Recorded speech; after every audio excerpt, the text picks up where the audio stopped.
మీ లోపల అసలు హిందువులేనా మీరు? నాకు అర్థం కాలే. మీ లోపల హిందూ రక్తం ప్రవహిస్తుందా?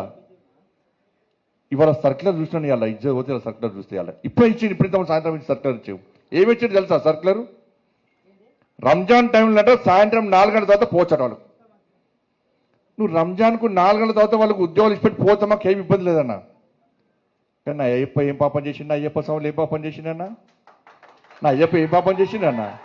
మధ్యాహ్నం దీక్ష తీసుకొని అయ్యప్ప మాల తీసుకొని మధ్యాహ్నం ఆఫీస్కి పోతే టిఫిన్ బాక్స్లో పోయి తినరాదు, అప్పుడప్పుడు వంట వేసుకొని మడితో తినాల్సి వస్తుంది. అవునా కదా? ఇలా ఈ ఉద్యోగస్తులు, ఉపాధ్యాయులు, ప్రైవేట్ ఉద్యోగులు కూడా అయ్యప్ప దీక్ష తీసుకొని ఉద్యోగానికి పోతే మధ్యాహ్నం పోదామంటే ఎవరు ఎప్పుడు తనిఖీ చేస్తారో, ఎప్పుడు సస్పెండ్ చేస్తారో ఒక భయానక వాతావరణంలో ఉద్యోగస్తులు, అయ్యప్ప దీక్ష చేసుకున్న ఉద్యోగస్తులు భయపడే పరిస్థితి వాళ్ళ తెలంగాణ రాష్ట్రంలో ఉంది. మధ్యాహ్నం భిక్ష లేకుండా పస్తులుండి అయ్యప్ప దీక్ష చేసుకునే పరిస్థితి వల్ల గంట సేపు బయటికి పోవాలంటే సస్పెండ్. మరి ఏ పాపం చేసిన అయ్యప్ప? ఆంజనేయ స్వామి దీక్ష చేసుకుంటే బాల ధరిస్తే వాళ్ళకు ఎగ్జామ్షన్ ఏం లేదు, భవానీ దీక్ష చేసుకుంటే వాళ్ళకు ఏం లేదు, శివమాల ఇప్పుడు శివరాత్రి వస్తుంది, శివమాల చేస్తే వాళ్ళకి ఎగ్జామ్షన్ లేదు.